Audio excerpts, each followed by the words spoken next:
I don't know whether you see the smile on my face or not, but this is a beautiful day for a beautiful occasion. And thanks to all of you who have come out to help us celebrate. Particularly, we want to thank the Principal Deputy Assistant Secretary of HUD, Lourdes Castro Ramirez, for traveling to Lexington to celebrate with us. I'll give you more details about her level of responsibility, and you can do the ooh and on at that time when we formally introduce her. But again, we want to say to you, welcome, Lourdes, to Lexington and to Kentucky. Let me just take this time briefly to recognize a few what we call special guests, although we consider everybody here special. And I'm going to botch it up, I know, but Melanie Villalobos, who is the Senior Policy Advisor to the Secretary, and she is here. Don Ball, to the left. Don has been instrumental and a significant player in affordable housing in this city for many years, from back in the early 90s when he served on the Distressed Housing Commission for Congress and traveled the country looking at public housing, out of which came the Hope 6 programs. P.G. Peoples is somewhere here, who is the Urban League and a partner of ours. Chris Taylor, Jared Eisen, and Michael Browder from the Louisville HUD office.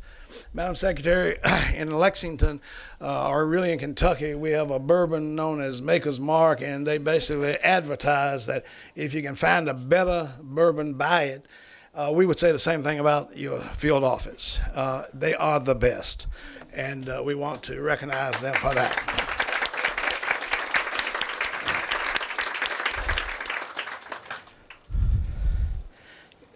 Kathy Peters will speak to us in a few minutes. Jack Kakura will speak, and Brian Langmeyer and Robin Snyder from Ohio Capitol, key partners with us. Joy Haig will speak to us. And then the LHA staff. I can't recognize people without recognizing staff, particularly the fact that I just arrived back in town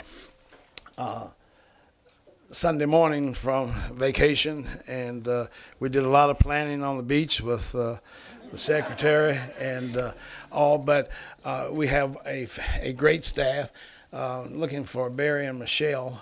Where are they? There's Michelle. There's Barry. They are two who worked closely with this project more than anyone. In fact, I think they thought at times their names were centimeters, because anytime the question came up, we would look to them for the answer or for the investigation or research. So we just appreciate Housing Authority staff. Emily Allison with DeVerney and Brooks, who is our financial advisor, and Paula Smith with the Ferris Company. Steve Sherman back here with Kevin Matthews and Brandon Ward. They're our architects, and we've always said to them, we want things designed different than just the traditional block buildings. We're real pleased that our councilman is here, Fred Brown, from this particular district, along with the mayor, Rick McQuady and Charlie Lantern, and you'll hear more during lunch about what their programs are. The mayor may mention it as well. Stephen Schweitzer, Darby Turner for our council that we sort of live with during this whole period of time with this RED project. Congressman Barr's office is represented with Tyler White, and Congressman Barr has been very supportive of us. Talked about us in a congressional session and sent us the YouTube on that. So we appreciate them coming. I'll quietly say that we have over to the left Tim Berry, one of my colleagues from the Louisville Housing Authority, and we kind of kid back and forth about UK and U of L, but he threatened to bring the coach from Louisville down with him, but thought otherwise. But appreciate that camaraderie. Chris Ford, who is our Commissioner of Social Services for Lexington, is here. And the publisher of the newspaper that welcomed you. You saw the article that welcomed you to the paper. Rufus Friday is here as well. One last group, to me, a really important group, and that's my commissioners. President is Bill Wilson, Darrell Smith, and Joan Whitman. The other two were unable to attend. Today is a day of celebration. Today is Accountability Day. It is in the vernacular of the public school system Report Card Day. We want to share with you, celebrate with you what has been accomplished since that rainy day in April 2014, when our Board of Commissioners, Mayor Gray, along with Greg Byrne from the Washington office, literally tore from this building the brick from the buildings, and they didn't have to do much pulling. Well, Austin, thank you so much. It's great to see everybody here today, and welcoming everyone to the rebirth of the Pimlico Apartments, now the Center Meadows Apartments. It's great to see Councilmember Fred Brown here today, and Austin's already done a great job of mentioning everybody, but it would be remiss of me if I didn't mention also Commissioner Chris Ford, former Councilmember, 1st District, Chris Ford, who's just done an extraordinary job in his role as Commissioner of Social Services. You know, while Chris has been commissioner and while we've been in this administration, we've actually doubled our annual commitment to social services in Lexington. And a lot of that, of course, has to do with diminished resources that we're receiving from Washington and to some extent from Frankfurt as well. But we're glad that in Lexington that we've been able to find the resources to double our commitment. That's from roughly, Chris, I think we're $3.5 million 5 years ago to now north of $7 million, and that includes our partner agencies. So it's also wonderful to be in the company of someone who has been so remarkably a leader in affordable housing, in recovery programs across Kentucky, and that's Don Ball. And will y'all join me in thanking Don Ball for all he's done?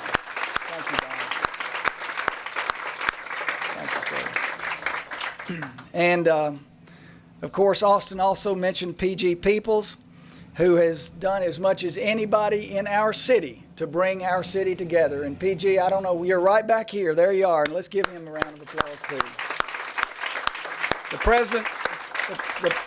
president of the Urban League, and his involvement in so many other activities and positive things going on in Lexington. And we especially want to join in the welcome for Lourdes Castro Ramirez, who is Principal Deputy Assistant Secretary for the U.S. Department of Housing and Urban Development, that's HUD, and she has come all the way here from Washington, and we are so grateful that you are here to help us celebrate today.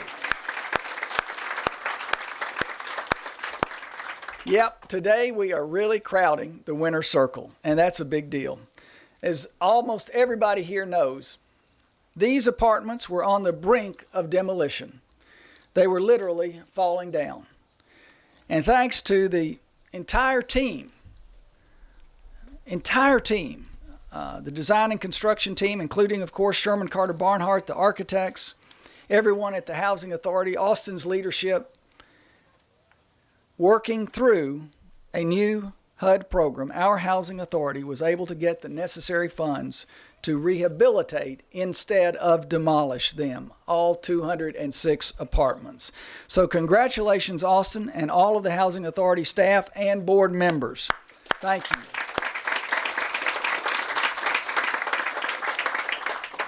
And Secretary, thanks to HUD, this program has made an important difference here. The Housing Authority is one of many partners working to improve the availability of clean, safe, affordable housing in Lexington.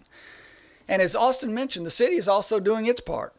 Through our Affordable Housing Trust Fund, created in 2014, we have financed 433 affordable units, like the Center Meadows Apartments. Many of these units have been rehabilitated. And Rick McQuady is here as our director for this program. Rick, Rick has done an extraordinary. I'm telling about everybody who's done extraordinary jobs, but y'all just forgive me. But it's the truth. It happens to be the truth. And Rick, thank you for your leadership. He's been able to leverage the funds that the city has been able to contribute in a really remarkable way. And recent counts also show that the number of Lexington citizens who are homeless is falling. We still have work to do, but we are making progress. And Charlie Lanter is here. Charlie, hold up your hand. Charlie is the director of our office for homelessness prevention. And he is also one of these doing an extraordinary job. So the Housing Authority and HUD have done more here than to rehabilitate an apartment complex. They have lifted up and inspired a neighborhood. We've all seen examples where neighborhoods have been pulled down by buildings or houses in disrepair. And we all know that improving a property can lift up a neighborhood. So I want to say finally, once again, with punctuation points, Austin, thank you to you and your team and everybody who is involved in this project. It's a very big deal for our city. Thank you so much. Thank you so much, Austin. I'd just like to say that on behalf of our staff and our board, I feel very fortunate to be here today as we celebrate the grand reopening of Center Meadows. Center Meadows was one of the first developments, as has been recently mentioned, in the nation to use the RAD program. And knowing Austin, I wasn't a bit surprised by that he was one of the first in the nation to do that. KHC allocated $15.5 million in tax-exempt bonds toward this renovation, generating an additional $1 million in housing credits. We also contributed $900,000 from the home program to this project.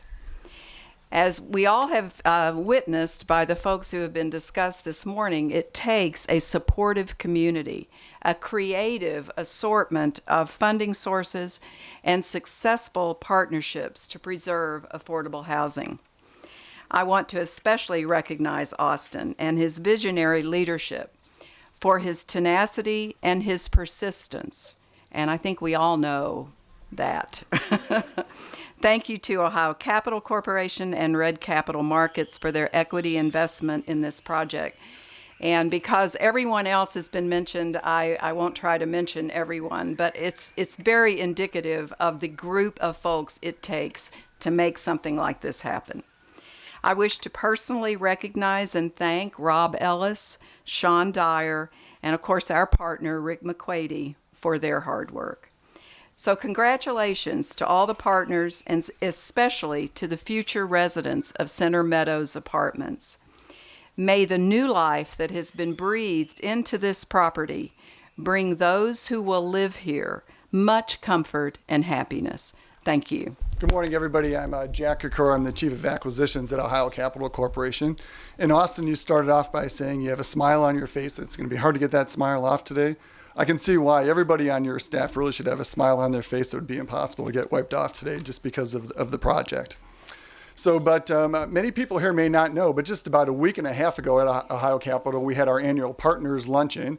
We get about 650 of our best friends together for lunch, and we give out a couple of awards. And this project is one of 3 projects that we actually gave an award to. And this was for excellence in public housing redevelopment. And if you wonder why, you could look at the buildings behind me and see why. I mean, it really is a great project.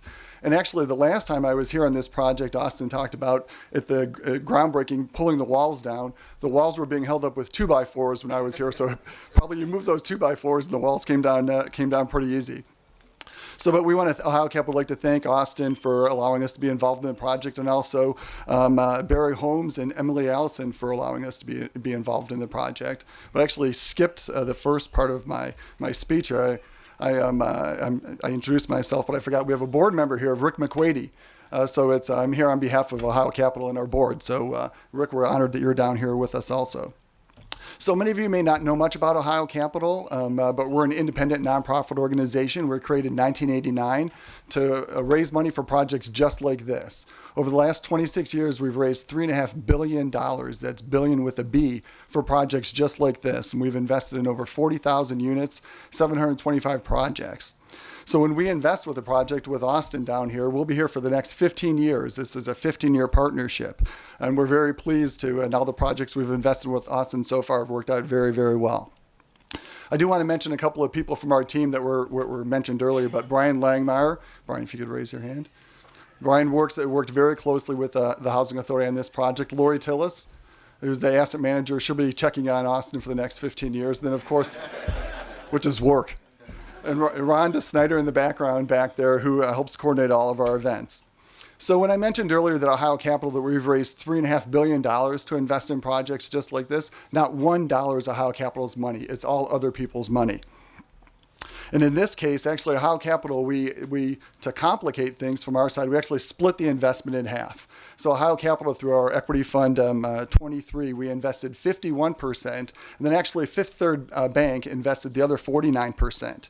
So, but Fund 23, that was the 51% investor, this is just one of many projects in that fund. The fund was actually a $196 million fund. So banks investing $196 million in a fund to do projects just like this. And with $196 million, and please bear with me, but I feel I have to read off each of those investors very quickly. The first is BB&T Bank, Citizens Bank, Cortland Bank, Fifth Third CDC was a dual investor, First Federal of Lakewood, First Financial, First Merit Bank, First Merchants Bank, Huntington National CDC, JP Morgan Chase, KeyCorp CDC, Northwestern Mutual, which is an insurance company, not a bank, Park National Bank, RBS Citizens Bank, River Hills Bank, US Bank, Waterford Bank, Westbanco, and Westfield Bank. Now, some of those names you may have heard, some of them you may not have ever heard those banks before. And you're thinking to yourself, why do they want to invest in Lexington, Kentucky? Well, all those banks are investing in this project and through us because of the low-income housing tax credit program. And we're very fortunate to have Assistant Secretary Castro Meadows here and any elected official whenever we get to talk about how important the tax credit program is. We've got presidential elections coming up and a lot of other elections. And whenever we get, elected officials and government representatives, we like to talk about the value of the low-income housing tax credit program. And if I were to ask the room here, about what kind of government programs work, probably this side of the room would have one opinion, this side the other opinion, and everybody would have their own little opinion of certain things. But I can tell you one thing, is the low-income housing tax credit program and the RAD program work, and we've got the proof behind us. Also, when we talk about housing, tax credit housing, people really think of it as solely just a housing program. At Ohio Capital, we like to think of it as more than just a housing program, but really economic development. People that worked here on this site were paid a decent wage. People that came into town, myself and Emily, we ate in town many times. We spent money here. It's really economic development, not just housing. But enough about the financing and the politics. What is the real reason that we do this type of housing? It's really for the residents. It's to take and create, safe, decent, sanitary housing, in this case for 206 residents of Lexington, Kentucky. So therefore, Ohio Capital would just like to say again, thank you for allowing us to be a part of the project. This is actually the first RAD project that we closed at Ohio Capital, as I was saying earlier.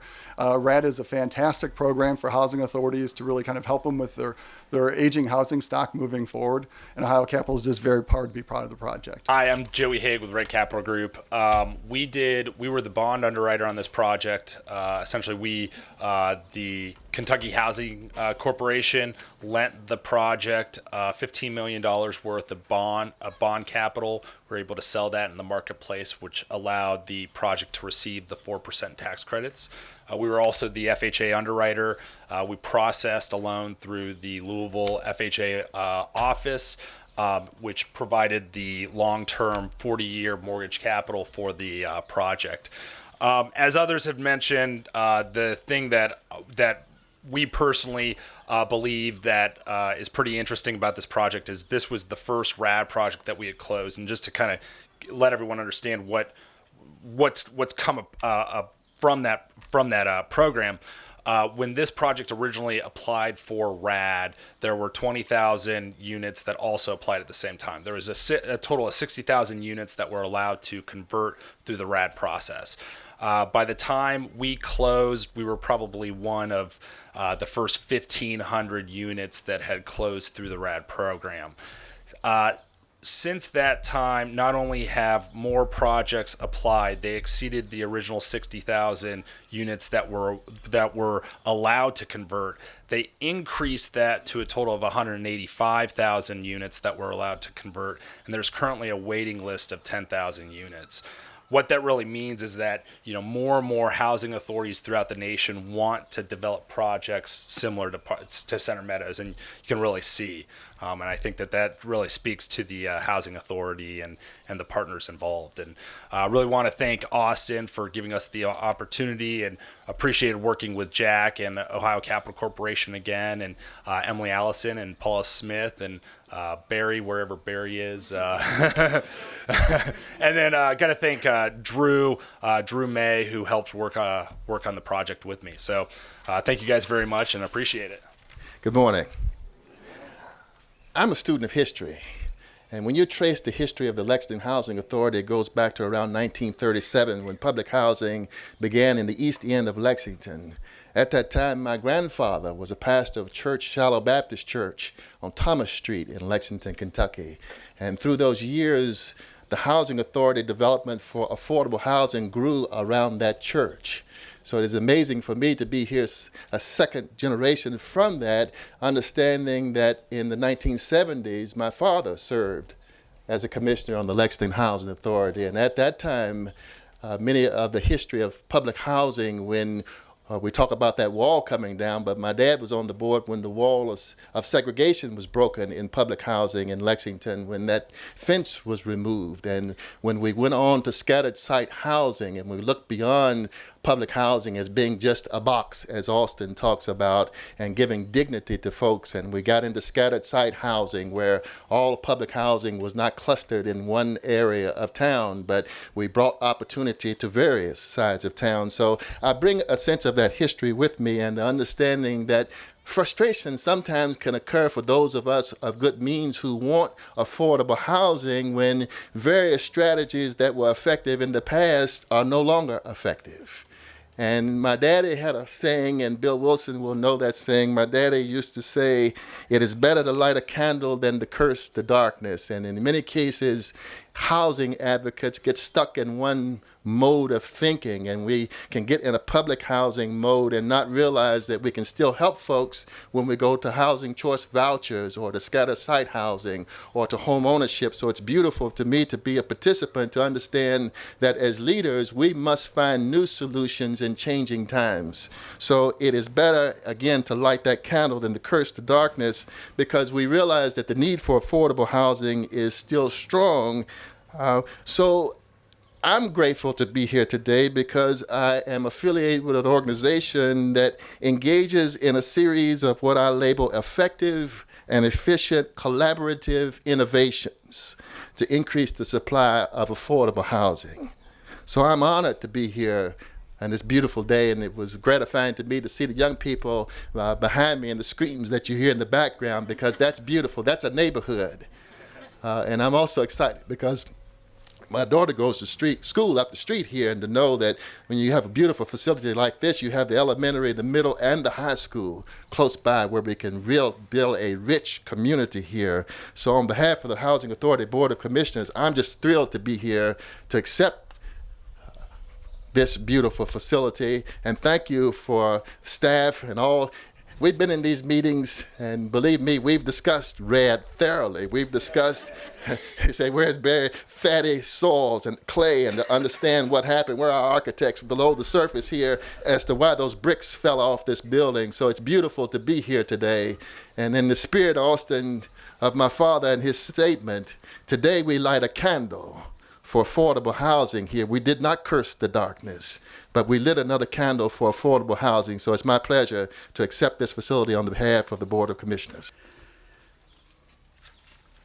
You know, as a part of this community, I've been a resident in this area within just a matter of a few blocks for 38 years. So I can say from my position that I am vested in this community. and this is a welcome addition to this community. This is the 8th District Council area, and we have a lot of things going for us, and this is just another project. I love the idea of private and public coming together. As a retired CPA and interested in tax incentives and budgeting, I'm aware of what goes into this, and we want to commend everyone that put a real effort here to join together, and that's part of what we're trying to do. We're trying to make not only this community a livable community, this is a testament to the entire Fayette County and our Urban County living. And this partnership that we have here is very welcome. And I just want to touch on a few points. This is ideal. I've seen this place grow. It was pretty blighted 2 to 4 years ago, and this has been a welcome addition. We have over the hill, we have a Tates Creek Aquatic Center, a real nice pool that was remodeled in early 2000 that is within walking distance of here. We have a golf course there. It's a public golf course within walking distance.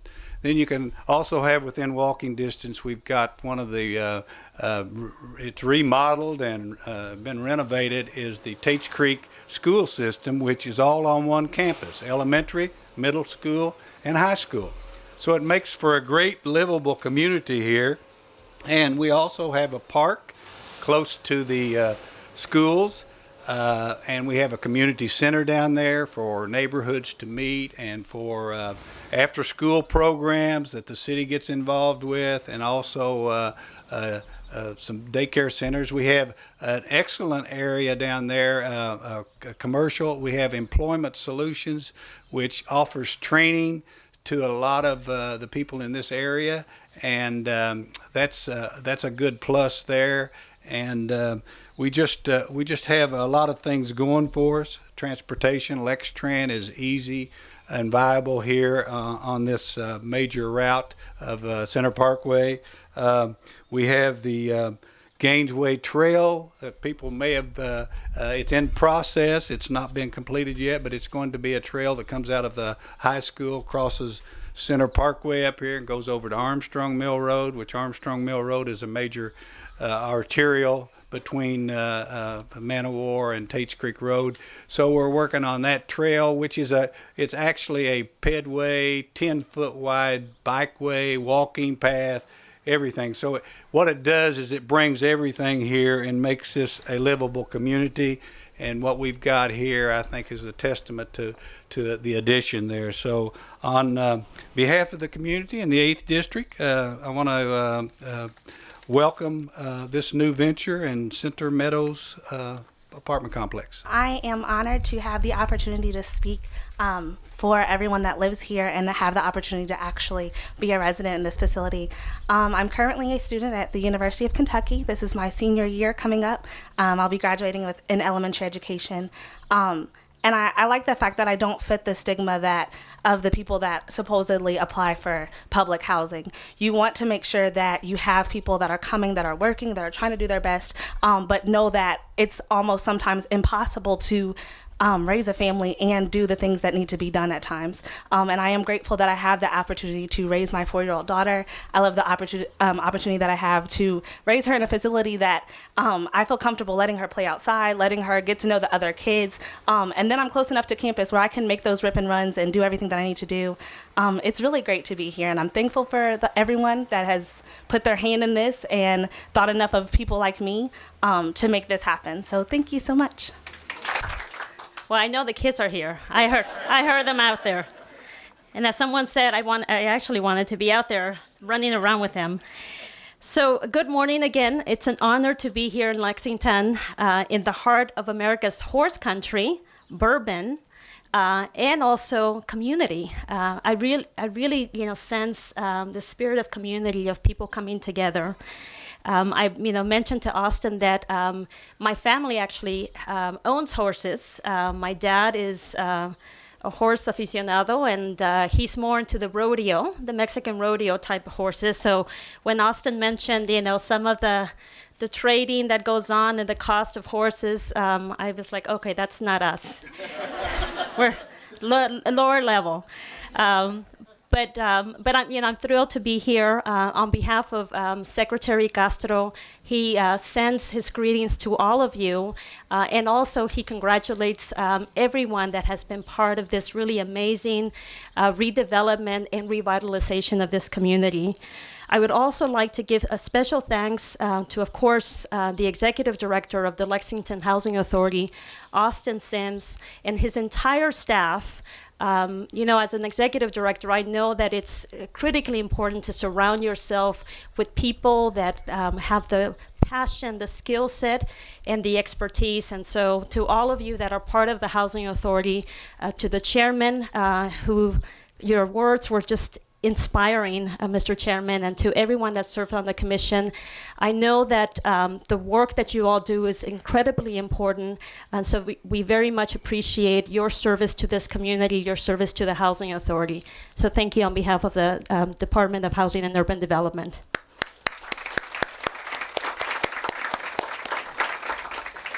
I also would like to acknowledge all of our fellow presenters, the various investors, Red Capital, Ohio Capital Corporation, the Kentucky Housing Corporation, of course, the executive director from the Louisville Housing Authority, who's also with us, and everyone that has made the time to celebrate and to be here for this great grand opening or reopening of this community. And as I mentioned, at the core of what we do, this work is about creating and building a community that supports the families that live here. And I had an opportunity with Austin to tour one of the housing units.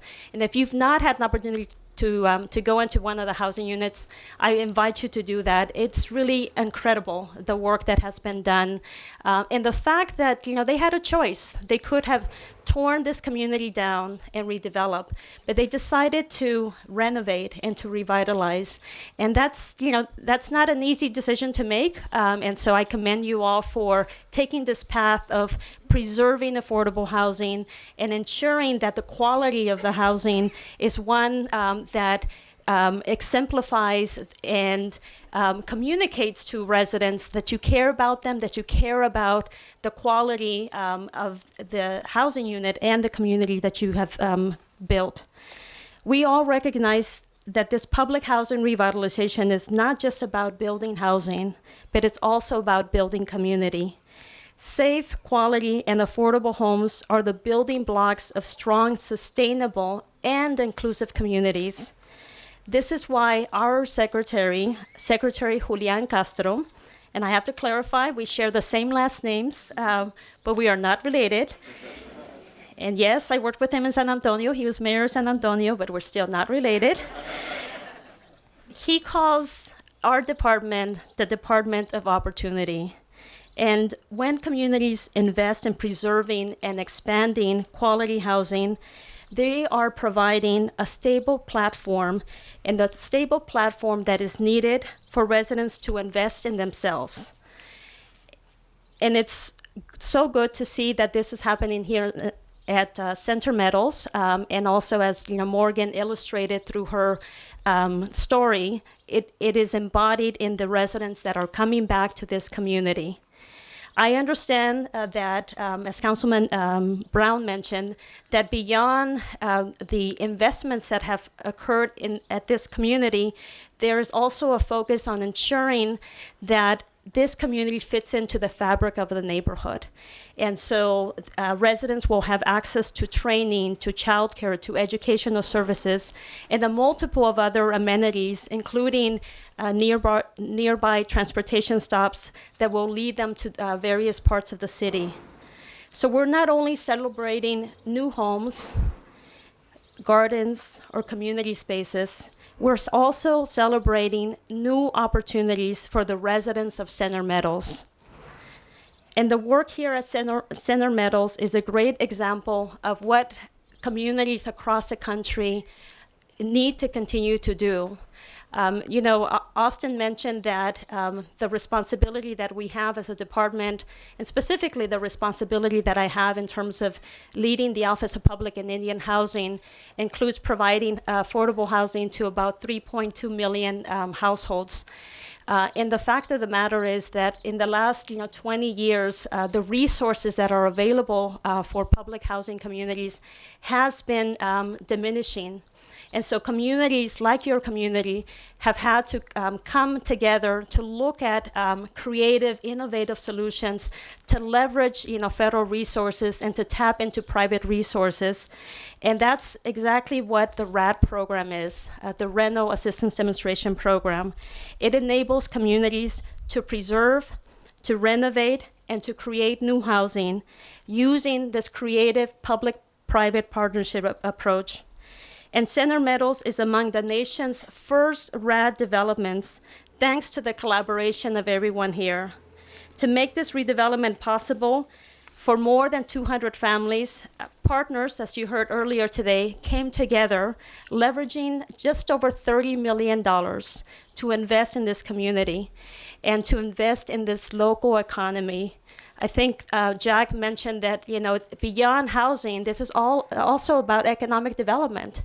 It's also about creating jobs. It's also about spurring economic growth in this area. That's what the $31 million in investment has done in the lives of the families that live here, in this community, and in the entire city of Lexington. Today, at the federal level, we have been able to convert close to 30,000 units into the RAD program. And more communities are continuing to do what you do, which is to partner at the local level to ensure that families have access to affordable, safe, quality housing. Now, as we prepare today to celebrate the reopening, or as I see here, to put the puzzle together, I do want to acknowledge that we have an amazing team on the ground that is representing HUD day in, day out, and making sure that they're doing what they can to facilitate and to support the work and the vision of the Housing Authority and of the city. So I'd like to recognize and acknowledge our Field Office Director, Christopher Taylor,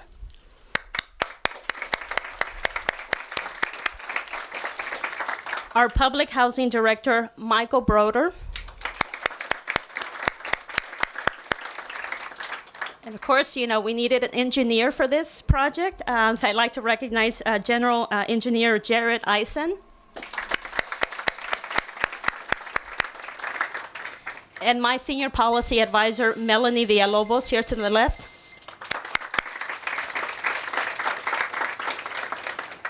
So on behalf of HUD, on behalf of Secretary Castro, I commend you all for your vision, for your tenacity, for your dedication, and for creating a community that is worthy of the families that you're serving. Thank you, Austin. Thank you to everyone that has been part of this effort. We look forward to continuing to support the work of the Housing Authority, but also to further the vision that your mayor has, which is to increase and expand affordable housing opportunities. So again, congratulations to all of you for a job